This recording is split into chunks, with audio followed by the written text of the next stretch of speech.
The Indian in the Cupboard, Chapter 2. I couldn't wait to read this, so I have gone ahead a couple chapters, but now we'll all get to catch up. It's a very good book, I think. I hope you're enjoying it. So this chapter is called The Door is Shut. Omri got dressed in a state of such high excitement that he could scarcely control his fumbling fingers enough to do up buttons and tie his shoelaces.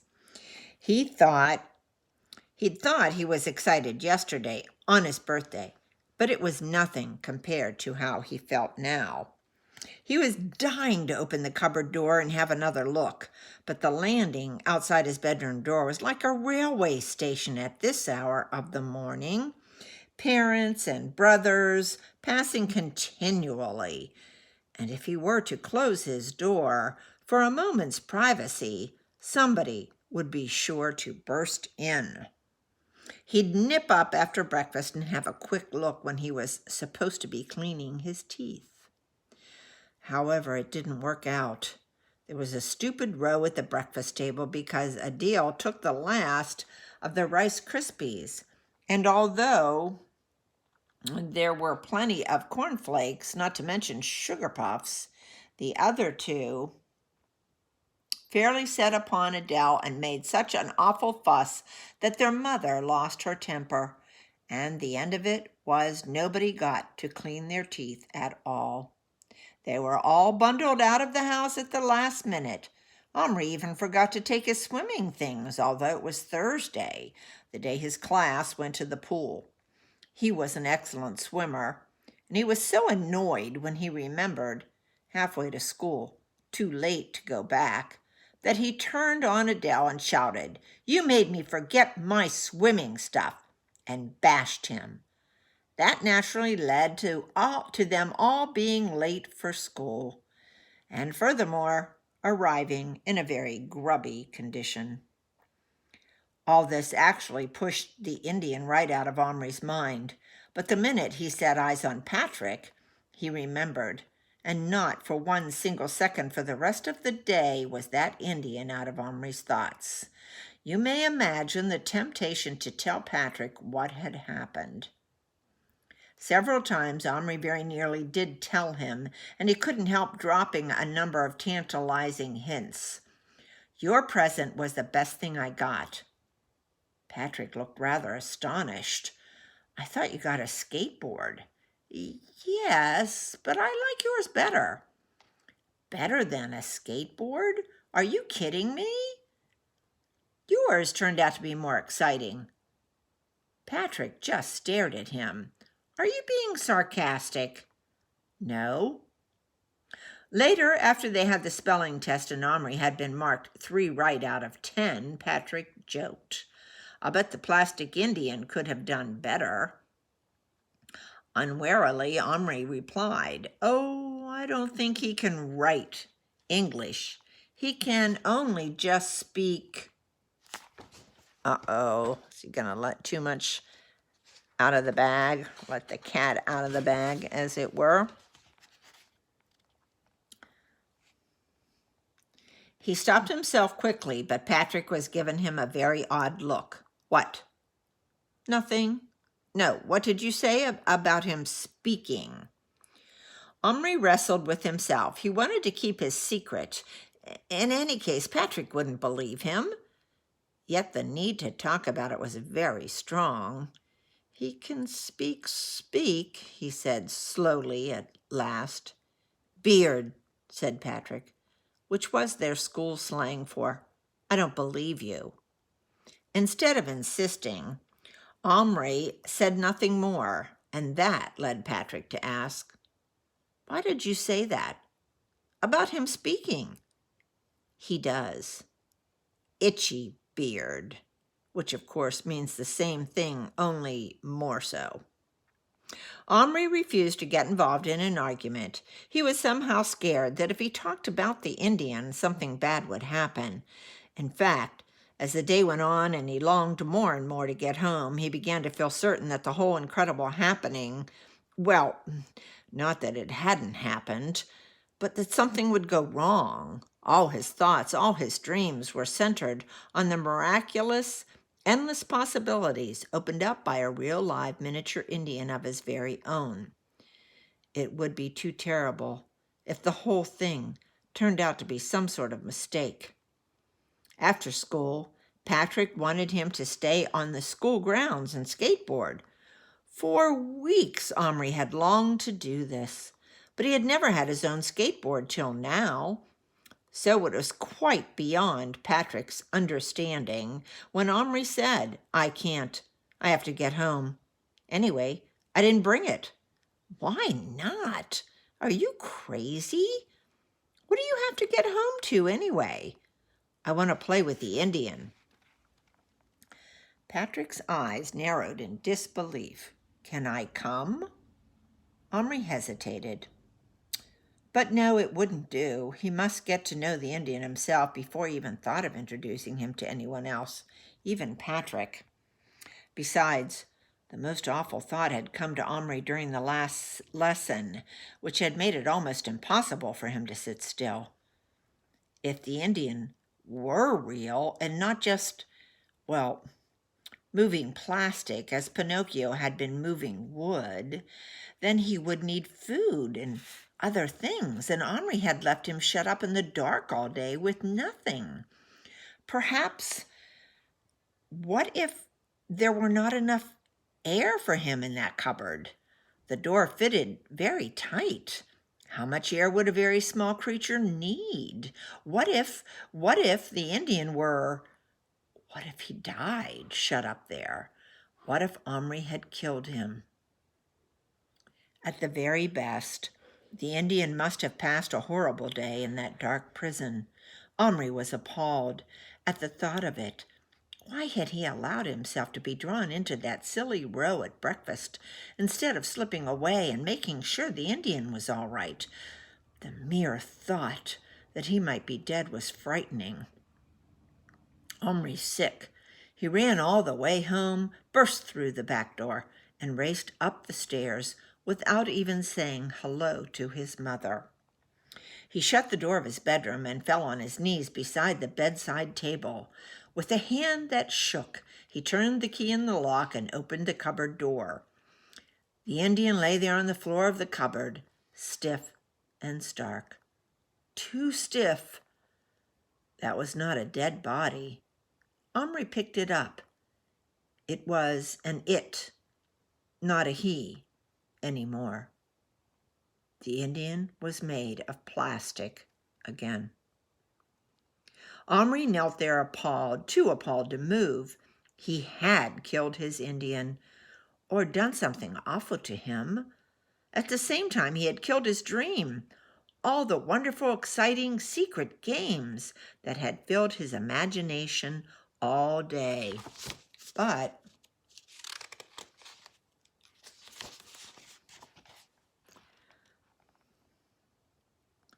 that was not the main horror.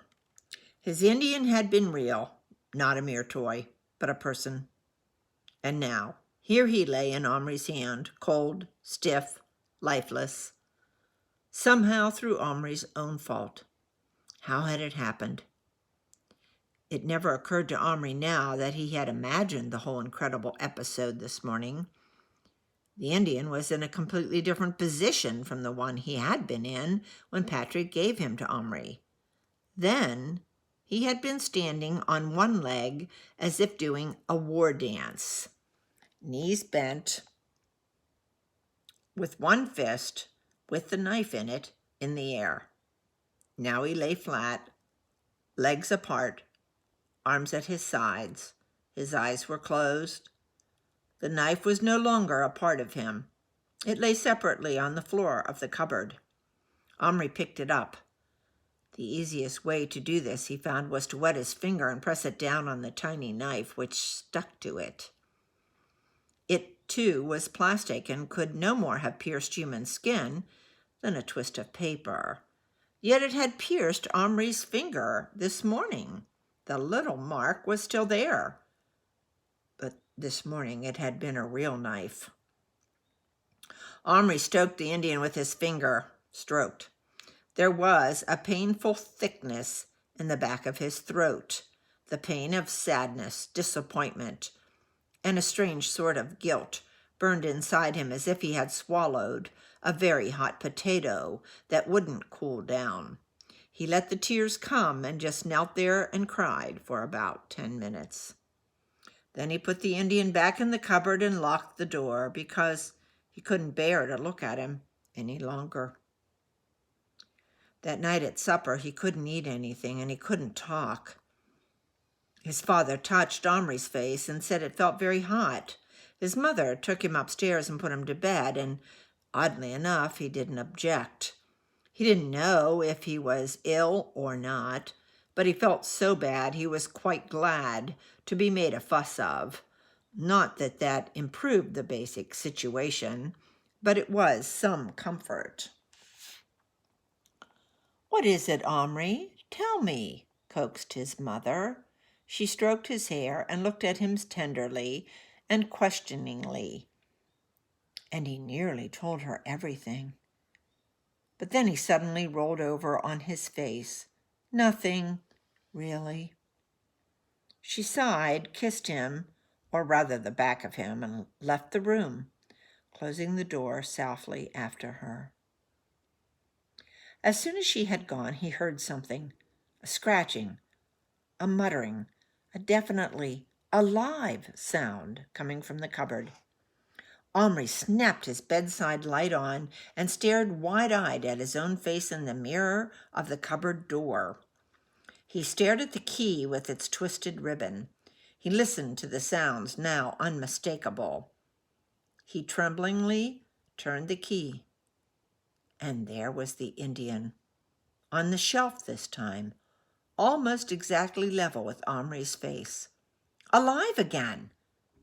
Again they stared at each other. Then Omri asked falteringly, "What happened to you?" "Happen? Good sleep happen. Cold ground, need blanket, food, fire." Omri gaped. Was the little man giving him orders? Undoubtedly he was, because he waved his knife, now back in his hand, in an unmistakable way. Omri was so happy he could scarcely speak.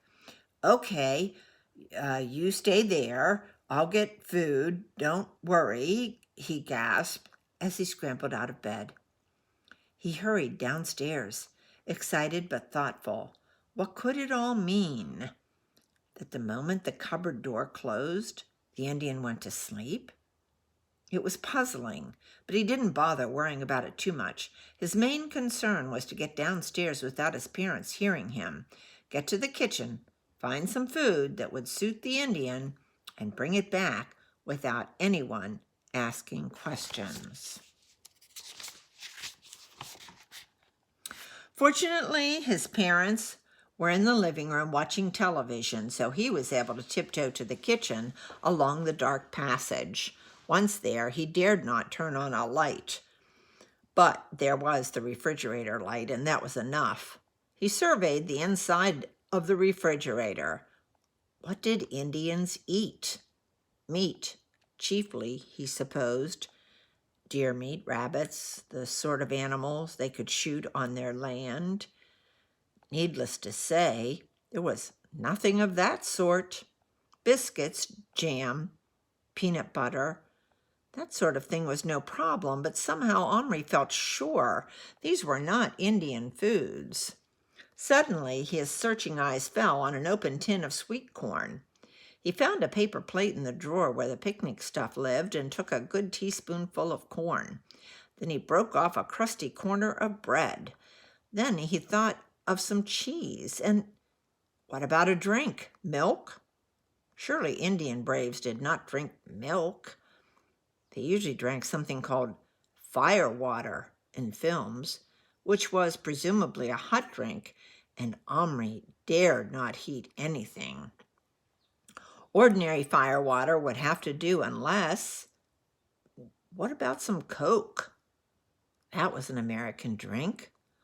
Lucky there was a bit in a big bottle left over from his birthday, so he took that. He did wish there was some cold meat, but there just wasn't. Clutching the Coke bottle by the neck in one hand and the paper plate in the other, Omri sneaked back upstairs with fast-beating heart. All was just as he left it, except that the Indian was sitting on the edge of the shelf, dangling his legs and trying to sharpen his knife on the metal. He jumped up as soon as he saw Omri. "Food?" he asked eagerly. "Yes, but I don't know if it's what you like." "I like. Give quick." But Omri wanted to arrange things a little. He took a pair of scissors and cut a small circle out of the paper plate. On this he put a crumb of bread, another of cheese, and one kernel of the sweet corn. He handed this offering to the Indian, who backed off, looking at the food with hungry eyes, but trying to keep watch on Omri at the same time. "Not touch. You touch, I use knife," he warned. "All right, I promise not to. Now you can eat." Very cautiously, the Indian sat down, this time cross-legged on the shelf. At first, he tried to eat with his left hand, keeping the knife at his ready in his right. But he was so hungry that he soon abandoned this effort, laid the knife close to his side, and grabbing the bread in one hand and the little crumb of cheese in the other, he began to tear at them ravenously. When these two apparently familiar foods had taken the edge off his appetite, he turned his attention to the single kernel of corn. "What?" he asked suspiciously. "Corn. Like you have," Omri hesitated. "Where you come from," he said. It was a shot in the dark. He didn't know if the Indian came from anywhere, but he meant to find out. The Indian grunted, turning the corn about in both hands, for it was half as big as his head. He smelled it. A great grin spread over his face. He nibbled it. The grin grew wider. But then he held it away and looked again, and the grin vanished. "Too big," he said. "Like you," he added accusingly. "Eat it. It's the same stuff." The Indian took a bite. He still looked very suspicious, but he ate and ate. He couldn't finish it, but he evidently liked it. "Give meat," he said finally. "I'm sorry. I can't find any tonight, but I'll get you some tomorrow," said Omri.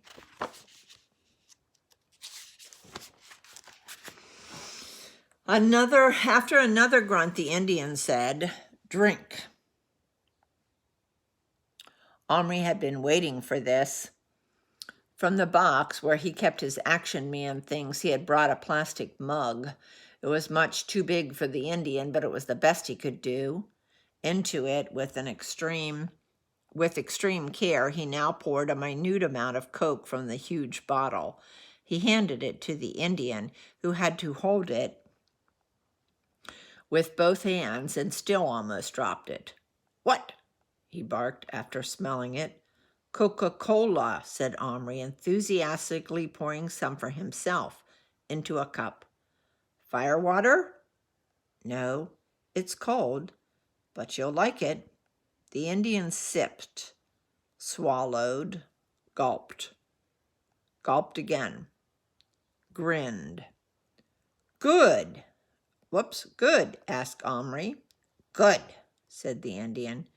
"Cheers," said Omri, raising his cup as he had seen his parents do when they were having a drink together. "What cheers?" "I don't know," said Omri, feeling excessively happy, and drank. His Indian, eating and drinking. He was real, a real flesh and blood person. It was too marvelous. Omri felt he might die of delight. "Do you feel better now?" he asked. "I better. You not better," said the Indian. "You still big. You stop eat, get right size." Omri laughed aloud, then stopped himself hastily. "It's time to sleep," he said. "Not now. Big light. Sleep when light go." "I can make the light go," said Omri, and switched out his bedside lamp. In the darkness came a thin cry of astonishment and fear. Omri switched the light on again. The Indian was now gazing at him with something more than respect, a sort of awe. "You great white spirit?" he asked in a whisper. "No," said Omri, "and this isn't the sun. It's a lamp. Don't you have lamps?" The Indian peered where he was pointing. "That lamp?" he asked unbelievingly. "Much big lamp. Need much oil." "But this isn't an oil lamp. It works by electricity." "Magic?" "No, electricity. But speaking of magic, how did you get here?" The Indian looked at him steadily out of his black eyes. "You not know?" "No, I don't. You were a toy. Then I put you in the cupboard and locked the door. When I opened it, you were real. Then I locked it again, and you went back to being plastic. Then—" He stopped sharply. Wait. What if, he thought furiously, it was possible? In which case— "Listen," he said excitedly. "I want you to come out of there. I'll find you a much more comfortable place. You said you were cold. I'll make you a proper teepee." "Teepee?" the Indian shouted. "I no live teepee. I live longhouse." Omri was so eager to test his theory about the cupboard that he was impatient. "You'll have to make do with the teepee tonight," he said. Hastily, he opened a drawer and took out a biscuit tin full of little plastic people. Somewhere in here was a plastic teepee. Ah, here. He pounced on it, a small pinkish cone-shaped object with designs rather badly painted on its plastic sides. "Will this do?" He put it on the shelf beside the Indian, who looked at it with the utmost scorn. "This? Teepee?" he said. He touched its plastic side and made a face. He pushed it with both hands, slid along the shelf. He bent and peered in through the triangular opening. Then he actually spat on the ground, or rather on the shelf. "Oh," said Omri, rather crestfallen. "You mean it's not good enough?" "Not want toy," said the Indian, and turned his back, folding both arms across his chest with an air of finality. Omri saw his chance.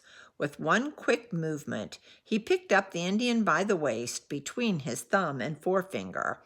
In doing this, he pinned the knife, which was in the Indian's belt, firmly to his side. The dangling Indian twisted, writhed, kicked, made a number of ferocious and hideous faces. But beyond that, he was helpless, and he evidently knew it. For after a few moments, he decided it was more dignified to stop struggling. Instead, he folded his tiny arms across his chest once again, putting his head back, and stared with proud defiance at Omri's face, which was now leveled to his own. For Omri, the feeling of holding this little creature in his fingers was very strange and wonderful.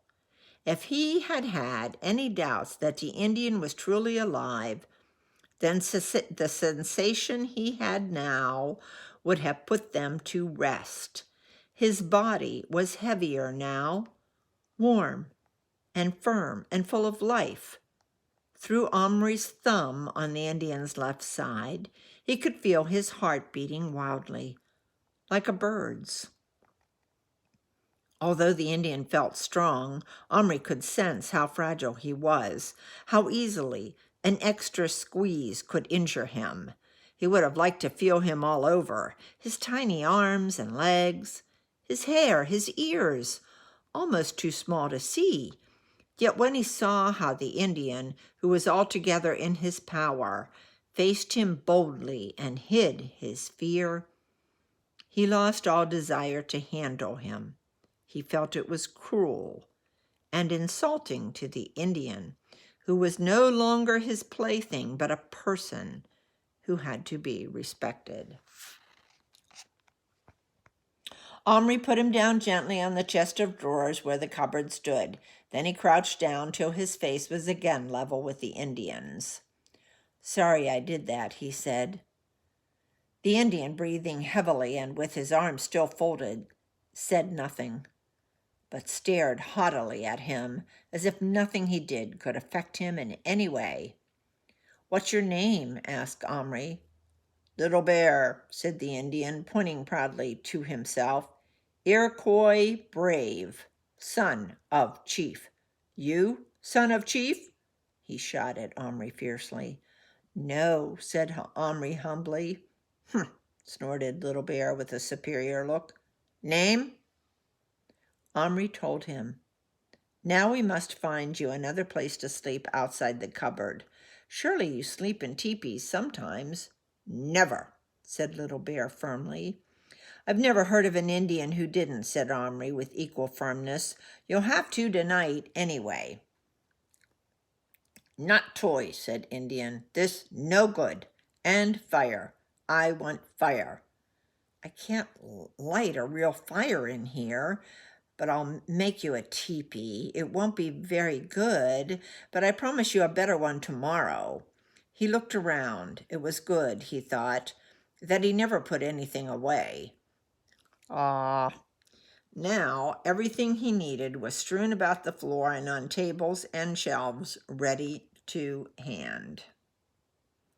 Starting with some pickup sticks and a bit of string, he made a sort of cone shape, tied at the top. Around this he draped first a handkerchief, and then, when that didn't seem firm enough, a bit of old felt from a hat that had been in the dressing-up crate. It was fawn-colored, fortunately, and looked rather like animal hide. In fact, when it was pinned together at the back with a couple of safety pins and a slit cut for an entrance, the whole thing looked pretty good, especially with the pole sticking up through the hole in the top. Omri stood it up carefully on the chest of drawers and anxiously awaited Little Bear's verdict. The Indian walked around it 3 times slowly, went down on hands and knees, and crawled in through the flap. Came out again after a minute, tugged at the felt, stood back to look at the poles, and finally gave a fairly satisfied grunt. However, he wasn't going to pass it without any criticism at all. "No pictures," he growled. "If teepee, then need pictures." "I don't know how to do them," said Omri. "I know. You give colors, I make." "Tomorrow," said Omri, who, despite himself, was beginning to feel very sleepy. "Blanket?" Omri fished out one of the Action Man's sleeping rolls. "No good. No keep out wind." Omri started to object that there was no wind in his bedroom. Then he decided it was easier to cut up a square out of one of his old sweaters. So he did that. It was a red one with a stripe around the bottom, and even Little Bear couldn't hide his approval as he held it up, then wrapped it around himself. "Good. Warm. I sleep now." He dropped on his knees and crawled into the tent. After a moment, he stuck his head out. "Tomorrow talk. You give Little Bear meat, fire, color, much things." He scowled fiercely up at Omri. "Good?" "Good," said Omri, and indeed, nothing in his life had ever promised better. I hope you like it. Pretty good, I think. We'll see what happens, huh? All right, love you guys. Hope you're doing well. I miss you all so much. Bye.